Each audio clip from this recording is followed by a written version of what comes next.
جیسا آپ نے بتایا شعبان کے مہینے میں نبی اکرم صلی اللہ علیہ وسلم کثرت سے روزہ رکھا کرتے تھے، تو ہم کو بھی چاہیے کہ 15ویں شعبان کو خاص نہ کر کے کثرت سے روزے رکھنا ہے۔ جی تو جی ایک حدیث میں یہ پڑھا تھا شیخ، جب 15 دن شعبان کے گزر جائے تو روزے مت رکھو بول کے۔ تو اب اس کو کیسا شیخ، 15 دن اب گزر گئے تو ہمیں کیا اس نیت سے کہ نبی صلی اللہ علیہ وسلم اس میں کثرت سے روزہ رکھا کرتے تھے تو ہمیں بھی 2-3 روزے رکھ لیں، تو اس نیت سے اب رکھ سکتے ہیں، یہ نہیں کہ خاص کریں 15 شعبان کو۔ دیکھیں اللہ کے نبی صلی اللہ علیہ وسلم کی یہ حدیث بھی صحیح ہے،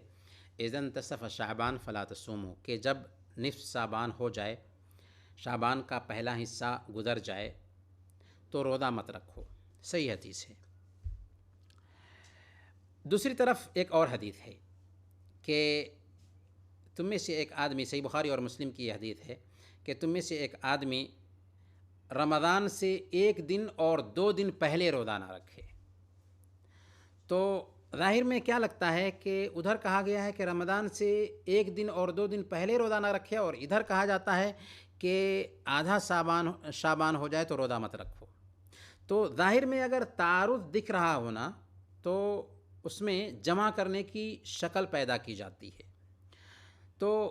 اس کا جواب یہ دیا جاتا ہے کہ اگر کوئی آدمی 15 شعبان کے بعد روزہ رکھنے کی شروعات کرتا ہے تو ایسے آدمی کے لیے ممانعت وارد ہوئی ہے کہ جب نصف شعبان گزر جائے تو روزے کی گویا کہ شروعات مت کرو، لیکن اگر کوئی آدمی 15 شعبان سے پہلے بھی روزے رکھے ہیں، ایک روزہ ہی صحیح، اگر 15 شعبان سے پہلے بھی روزہ رکھا ہے اس نے، تو وہ اخیر وقت تک 1 دن 2 دن پہلے تک وہ روزہ رکھ سکتا ہے، اور 1 دن 2 دن پہلے ہی روزہ چھوڑ دینے کے لیے اس لیے کہا گیا کہ رمضان کی تیاری کی جا سکے اور اس کے ساتھ ساتھ شک والا روزہ بھی اس کا نہ بنے۔ جی